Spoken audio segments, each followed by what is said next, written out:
Bienvenidos al tema 25, último de la convocatoria.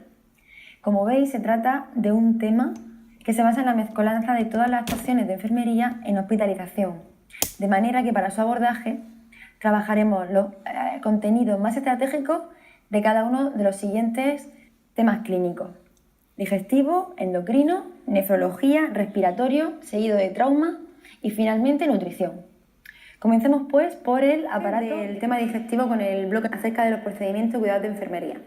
De la sonda nasogástrica es importante que sepamos las indicaciones y las contraindicaciones y muy especialmente su clasificación. Se pueden clasificar en dos tipos: las que se quedan en el estómago y las que pasan el píloro. En esta línea tenemos hasta estómago las nasogástricas, y las que superan el píloro se llaman sondas nasoentéricas o bien transpilóricas. Con respecto a las gástricas, tenemos la clásica, que es la sonda Levin de una sola luz, que es la más utilizada, aunque se está dando paso a que se utilice la actual sonda de Salem, que tiene dos luces y también se utiliza mucho en la práctica clínica.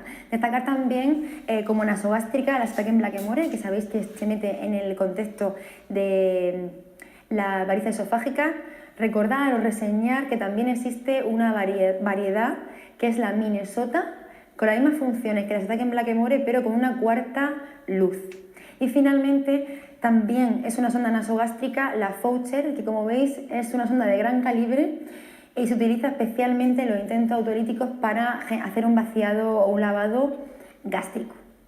Con respecto a las transpilóricas destacan tres, muy especialmente Miller, Abbott y Cantor. Como podéis ver en las imágenes, van lastradas con unas bolsas, generalmente con algún tipo de metal pesado tipo mercurio, para facilitar el tránsito junto con el peristaltismo natural de los intestinos hasta que se localizan en la zona adecuada.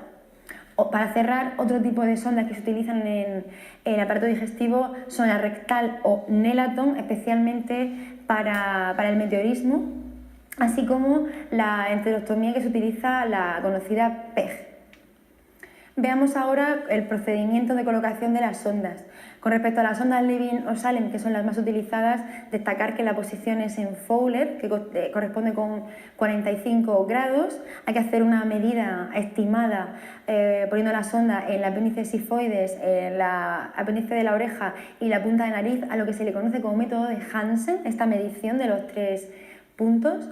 Y finalmente recordar cuál es el material específico para llevar a cabo este procedimiento.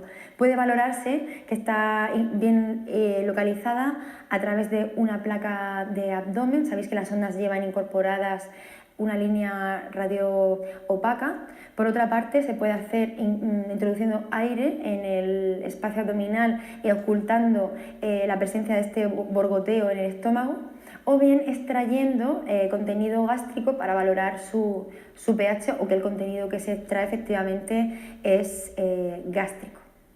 Otros métodos menos utilizados son la capnografía. Evidentemente, si se utiliza este método no aparecerá CO2, eso aparecería en el contexto respiratorio. Centrándonos mejor en la colocación de las sondas transpilóricas, la de Cantor y la de Miller-Abbott, como veis es similar al principio, pero después hay que colocar al paciente cambiándole de la posición para facilitar que adopte la posición de las asas intestinales. Con respecto a la Specken Blackmore, sí que conviene que la tengáis muy bien aclarada. Se trata de tres luces, una para el esófago, otra para el estómago y una tercera para el vaciamiento del estómago. Es importante que sepamos que se coloca en decúbito lateral izquierdo y, como veis, se meterá un volumen distinto a nivel gástrico de unos 250 mililitros y a nivel esofágico de 50 a 100. Cuando terminamos se ha de colocar un manómetro para comprobar que la presión de llenado es la ideal. El tiempo que puede estar puesto estos globos es muy específico, como veis, puede estar hasta 24 horas el esofágico y un poquito más tardío, casi hasta las 48, el digestivo. Con respecto a la presión, si hacemos un sobreinflado, podemos generar una necrosis de las paredes. Por eso, valorar muy bien los tiempos, el volumen y la presión de llenado. A la hora de retirarla, se retira primero el balón esofágico, después el gástrico y finalmente se administra un sobre de Dulfalat para retirar. Las tijeras están puestas ahí puesto que Una situación de emergencia puede corresponderse por una dificultad respiratoria porque se ha desplazado el globo esofágico y ha creado una obstrucción de la vía respiratoria. En esta línea, la medida de elección para retirarla con urgencia es cortar las 3 luces e inmediatamente retirarla en bloque. Algunas preguntas sobre las sondas las propone Isacil. Nos hace referencia a cuál de las siguientes no es un tipo de sonda nasogástrica. La respuesta correcta es Robinson. Animo a que estudiéis ambas tablas. Tenemos una tabla de sondas nasogástricas y una tabla de sondas vesicales y conviene bien no confundirlas. En este caso la respuesta correcta es Robinson. Con respecto a la intubación gástrica, para valorar o comprobar la correcta colocación nos dan una serie de proposiciones. La respuesta correcta es la A y la C. Aspirar contenido gástrico con una jeringa o bien con un estetoscopio, valorar la introducción de aire. La 2 no es correcta puesto que no vas a extraer bilis a nivel del estómago en condiciones normales.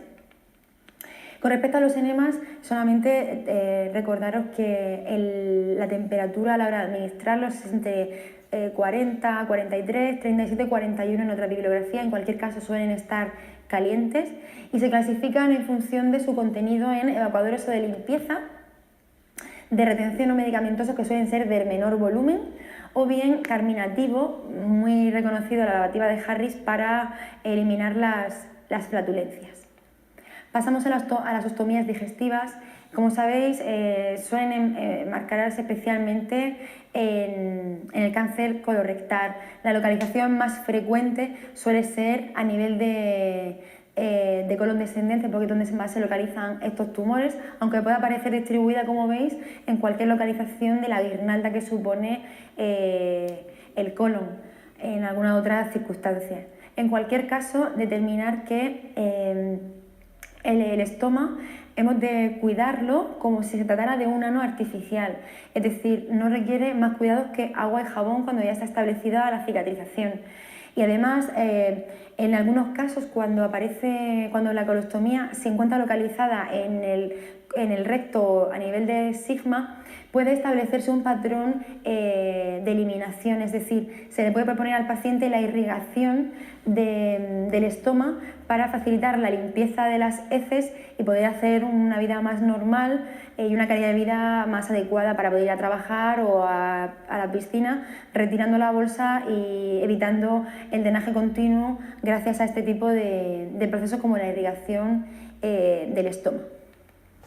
Aquí tenéis una serie de dispositivos, puede ser abierta, que es continuada, más relacionada, como veis, con las colostomías ascendentes, puesto que las líquidas son de producción continuada y además son líquidas.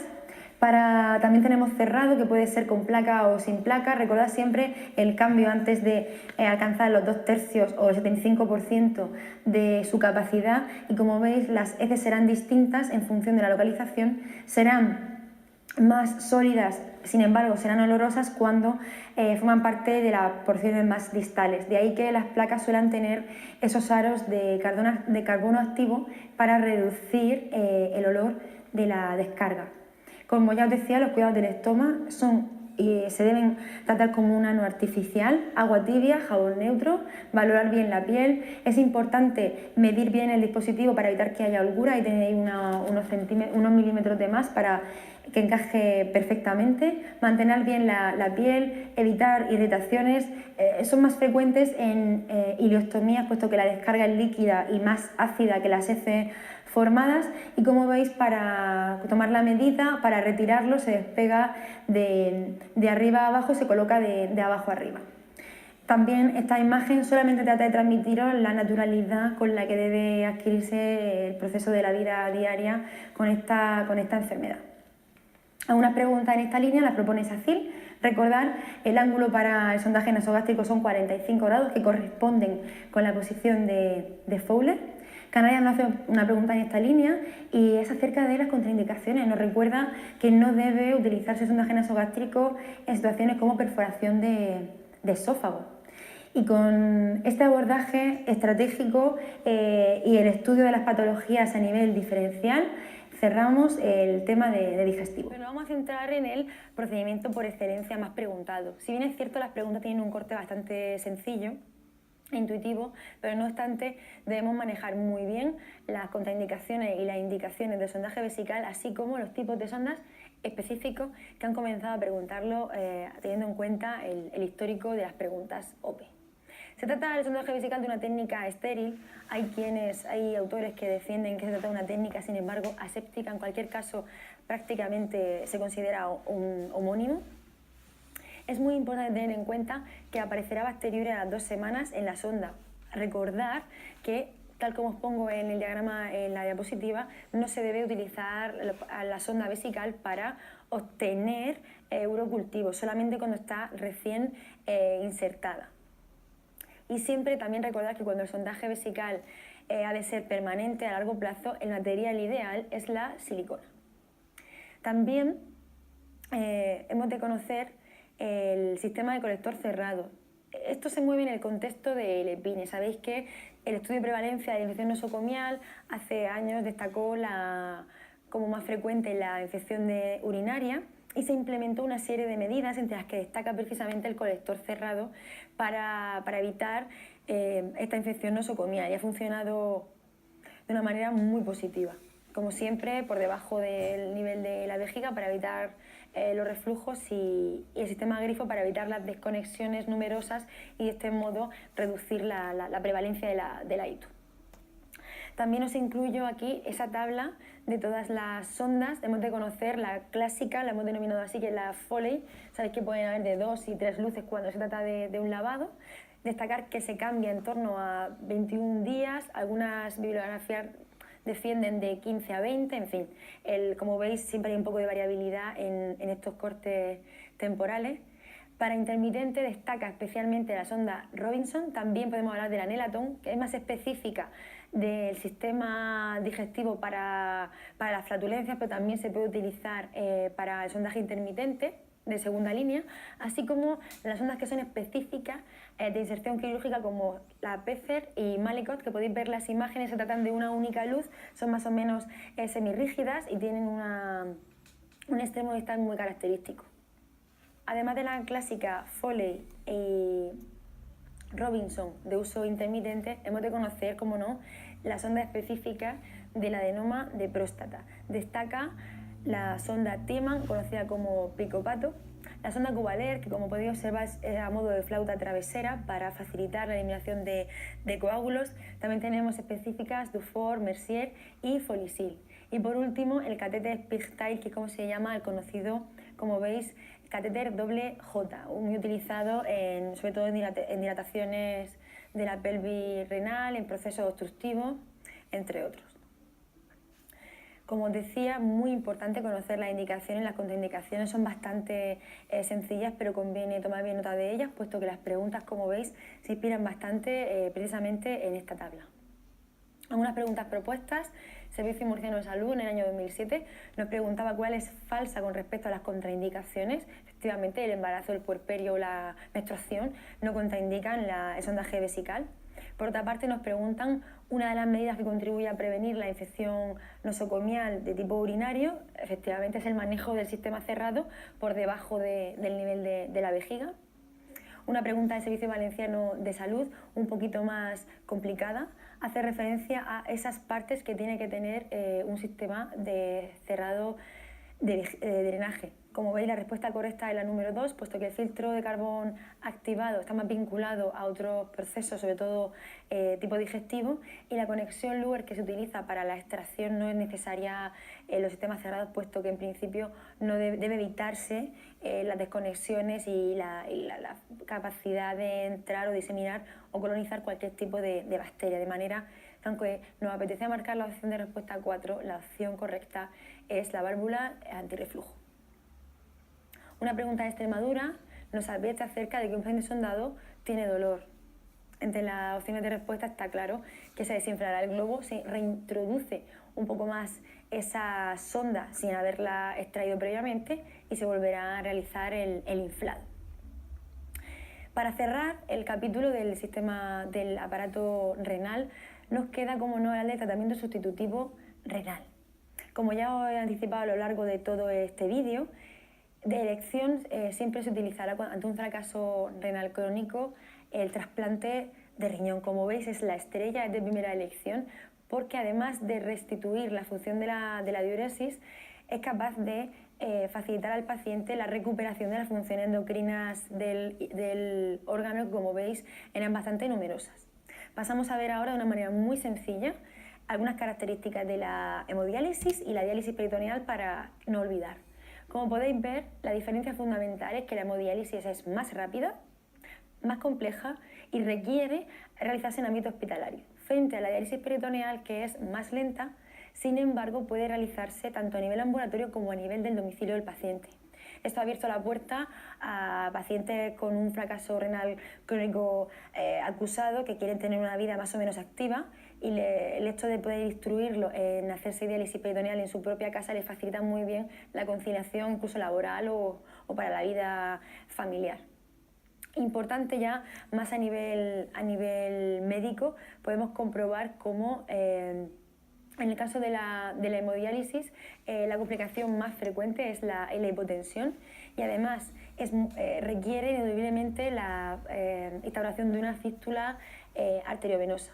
Con respecto a esta, sabemos que el brazo con fístula no se utiliza para hacer extracciones de sangre en ninguno de los casos, tampoco se utiliza para la tensión arterial, y que una vez establecida la cirugía debe transcurrir en torno a 25 o 30 días, prácticamente un mes, para poder ser utilizada.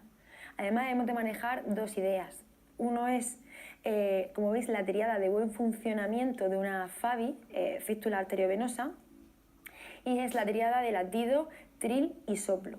Y además hemos de conocer, entre las complicaciones, que puede ser frialdad, parestesia, también puede aparecer el conocido como síndrome de robo vascular, que tiene esa sintomatología: dolor, frialdad y parestesias. Con respecto a la diálisis peritoneal, veis que utilizamos el peritoneo del paciente, sobre todo dentro de los procesos. El más importante es la ósmosis en este tipo de procedimiento de diálisis peritoneal. Lo puede hacer el propio paciente, como ya decía, para poder instaurar o instilar este líquido de manera lenta y con una temperatura más o menos tibia o caliente. Es fundamental la inserción del catéter, como veis, conocido con el nombre de Tecnox. Y además destacar también que las complicaciones en el contexto de diálisis peritoneal van a ser, por una parte, la peritonitis, por el manejo de un catéter en la cavidad del peritoneo, así como alteraciones metabólicas o de tipo endocrino. Y finalmente es importante porque en muy pocas ocasiones encontramos una prescripción de dieta hiperproteica, y uno de los casos es precisamente la diálisis peritoneal, en la que se le recomienda al paciente una dieta con consumo aumentado de proteínas. Algunas preguntas en esta línea nos la propone Galicia. Un paciente con diálisis renal que aparezca una enfermedad interrecurrente, ¿qué haremos con él? Como veis, la respuesta correcta es la 2. No se debe suspender el ciclo. Esto no es quimioterapia. El tratamiento de diálisis es generalmente de 3-4 ciclos a la semana, y es ineludible, ni siquiera en el contexto de una enfermedad concomitante. Otra pregunta de La Rioja nos dice cuándo está indicada la diálisis en la insuficiencia renal aguda. Y como veis, la respuesta correcta es una hiperpotasemia resistente, cuando hay hipervolemia y hay riesgo de síndrome en este sentido, así como cuando aparece síndrome urémico, que estamos hablando de un contexto de IRA que evoluciona y no consigue paliarse con medidas generalmente médicas o farmacológicas. Luego la respuesta correcta es la opción número 4. Y Madrid nos pregunta por la complicación más frecuente de la hemodiálisis, que, como hemos dicho anteriormente, es la hipotensión. Y con este gran abordaje del riñón a nivel anatómico, fisiológico y a nivel de su patología más importante, cerramos el contenido de este tema.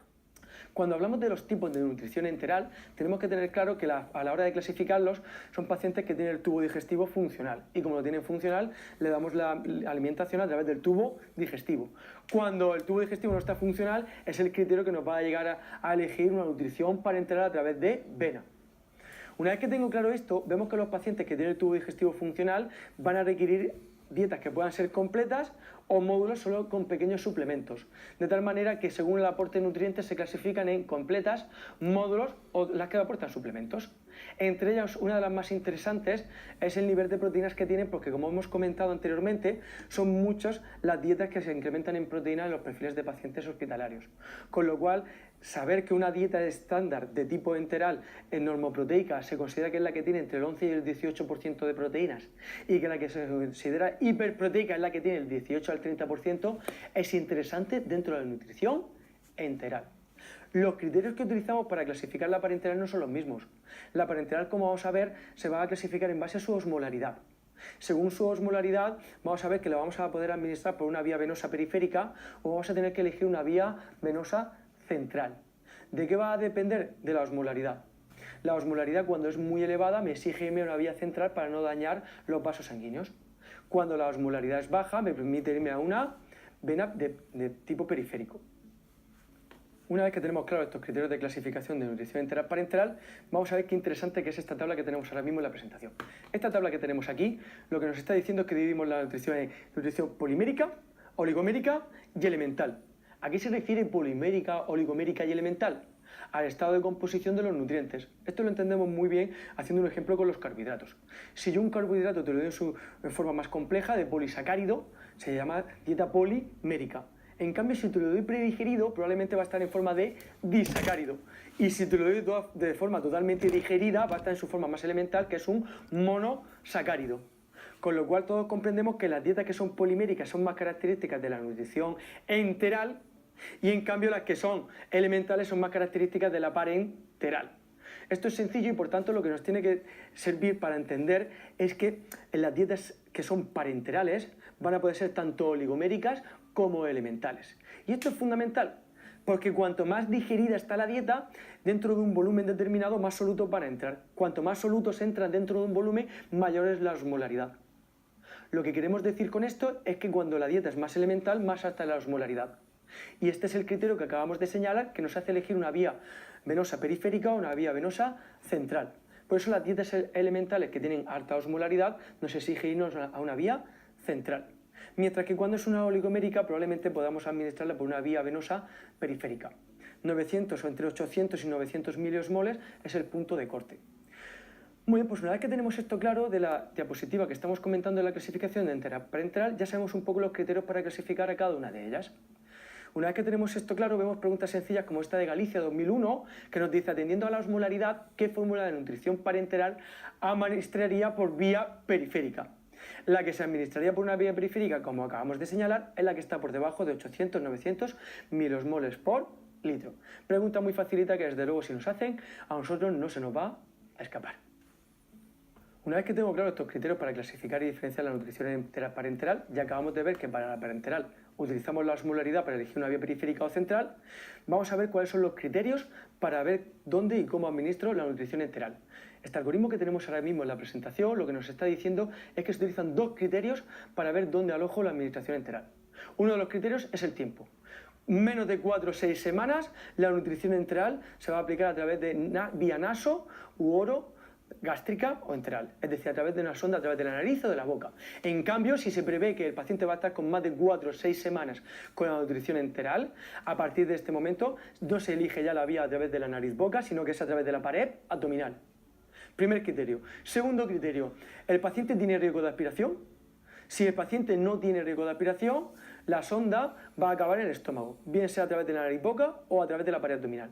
La sonda acaba en el estómago. Ahora, si el paciente tiene riesgo de aspiración, es obvio que nos vamos a ir más para abajo, vamos al yeyuno y entonces ya se llama que la sonda se aloja en el sistema entérico. En el caso de a través de la sonda nasoentérico y en el caso a través de pared abdominal va a ser gastroentérico. No tiene más, pero es verdad que son dos criterios para decidir qué tipo de sondas vamos a elegir y qué vía va a ser la de elección. Insisto, dos criterios nada más, tiempo más o menos de 4 o 6 semanas y riesgo de aspiración, sí o no. Vemos preguntas de Rioja 2015 que nos dice, indica la vía de acceso más adecuada en un paciente que precisará nutrición enteral durante largo periodo de tiempo. ¿Está aludiendo a este concepto? Es una pregunta muy fácil, podríamos tenerla un poquito más complicada, pero si te dice que la va a tener mucho tiempo, elige una vía que sea a través de la pared abdominal. Y a través de la pared abdominal es una gastroctomía. ¿De acuerdo?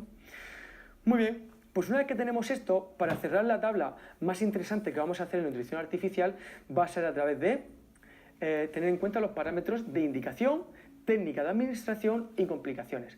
Ahora mismo la tabla que tenemos aquí, te invito a que le des a pausa y que la copies, porque es la tabla inteligente en cómo abordamos la mayoría de preguntas SOPE que nos hacen de nutrición artificial, que son las indicaciones de la nutrición enteral y parenteral, las técnicas de administración de una y otra y las complicaciones de una y otra. Las preguntas son muy similares y por tanto si cerramos bien esta tabla nos llevamos a la parte más valiosa del último bloque de nutrición artificial. Vamos a por ella.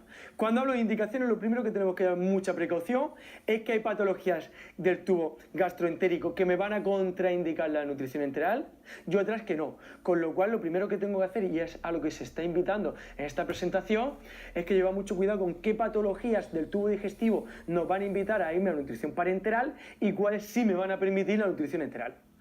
Estoy seguro que todos los que estéis viendo este vídeo ahora mismo, si yo te digo obstrucción intestinal, todos diréis, hombre, Alejandro, yo elijo la vía parenteral. Claro, hay patologías gastrointestinales que todos vamos a estar de acuerdo que te van a llevar directamente a una enteral o a una parenteral. Ahora bien, hay que llevar cuidado con palabras que son más críticas, como puede ser diverticulosis o diverticulitis. Vamos a ver que una de ellas te lleva a la dieta absoluta y la otra te va a permitir una dieta, por tanto, enteral. Con lo cual, una te puede llevar a la parenteral y otra te puede llevar a la enteral. La única invitación que se está haciendo interesante, por tanto, es que completar este esquema que estamos proponiendo a través de las patologías digestivas, que son las que más confusión nos puede generar. La mayoría de alteraciones que tenemos aquí, una anorexia, una disfagia o alteraciones funcionales del tubo digestivo, pues obviamente vamos a ver que siempre que haya funciones del tubo digestivo, que sean alteraciones que sean del punto de vista anatómico, otras alteraciones, siempre van a permitir nutrición enteral. Cuando las alteraciones son funcionales, ya sí que nos tenemos que ir a una nutrición parenteral. Un paciente que tiene vómitos incoercibles que no se pueden corregir, obviamente no le vamos a dar una nutrición enteral, sino que sea de elección la parenteral. Es muy sencillo, si tenemos precaución con esta llamada de atención que acabamos de hacer, no vamos a tener ninguna complicación en esta parte del contenido. Ahora, las técnicas de administración. Cuando hablamos de técnicas de administración, vamos a ver que la enteral se puede administrar en bolos, se puede administrar en débito continuo, se puede administrar, por tanto, hay varias formas de administración. No suele dar muchos problemas, pero sí que tenemos que tener ciertas precauciones. Las precauciones es no darle la alimentación al paciente en decúbito supino, ponerlo semifowler, un poquito incorporado para que no haga aspiraciones. Comprobar el residuo gástrico entre administrar una dieta y otra, siempre hay que extraer el residuo gástrico para ver cuánto residuo hay. Si hay más de 125 150 mililitros, no ha digerido lo que tiene en la cámara gástrica. Solo volvemos a reintroducir y dejamos que lo digiera y nos saltamos esa toma. Es obvio. Por tanto, las técnicas de administración que tenemos y los cuidados relacionados con el mismo son bastante fáciles de entender. En cambio, las técnicas de administración que tenemos relacionadas con la nutrición parenteral, vamos a ver que se dirigen todas a técnicas de sesia. Todos los que estéis viendo este vídeo, que habéis trabajado en UCI o trabajáis en UCI, todos sabéis que una de las cosas que más se protocoliza y que más cuidado se lleva es la sesia total y absoluta en la manipulación de las bolsas de nutrición parenteral y el subvulgado y administración a través de la vida del paciente. Porque las nutriciones parenterales son el sustrato perfecto para colonizar patógenos y por tanto para generar sepsis en pacientes UCI. Con lo cual lo que tenemos que saber es el cuidado del mismo, cuánto tiempo puede estar fuera de la nevera, que normalmente son 24 horas, ¿de acuerdo? Los sistemas en cambio se pueden cambiar cada 72 horas. En esto sí que vamos a dejar un enlace de las recomendaciones que tiene el Ministerio para el cuidado de nutrición parenteral. Para que hagamos una lectura comprensiva, que veamos las cámaras de flujo laminar donde se preparan, a qué altura tienen que estar y unas cuantas condiciones más. Hay muchos tipos de nutrición parenteral, también es cierto, y no todas requieren estar en nevera. La mayoría que llevan obviamente algún tipo de nutriente que se degrada son las que van a requerir estar en nevera. Nunca se recomienda que un tipo de nutrición parenteral que está en nevera los esté más de 5 días. Al fin y al cabo, estas recomendaciones, para cerrar muy bien la tabla, en anexo que vamos a dejar del Ministerio, una guía que hay que está bastante bien, una lectura comprensiva, nos llevamos todos los datos más interesantes a nuestro resumen esquema. Y por último, las complicaciones. Dentro de las complicaciones no tiene nada que ver las complicaciones por la vía enteral que parenteral. Por la vía enteral las complicaciones sean pues, que aspire, que el contenido suba hacia arriba y se haga una aspiración, o que no se tolere el contenido y se haga una diarrea. Por tanto, una es la más grave y la otra es la más frecuente. La diarrea la más frecuente y la más grave la aspiración. El resto de complicaciones que podemos tener son obvias, que se obstruya la sonda, que provoca cierta alteración de las mucosas por donde pasa la sonda, úlceras, por tanto son bastante obvias.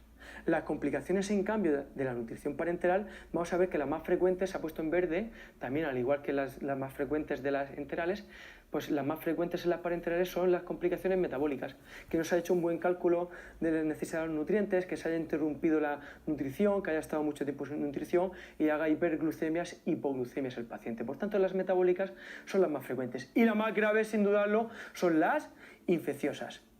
Esta propuesta es la propuesta esquemática donde probablemente si cerramos muy bien los conceptos y discriminamos los puntos críticos que acabamos de señalar, cualquier pregunta OPE que vamos a encontrar va a ser muy amable y no vamos a tener ninguna complicación para poder contestarla. Vemos una pregunta como esta de Extremadura 2007 que nos dice que cuál de las posibles complicaciones de la nutrición parenteral no es correcta.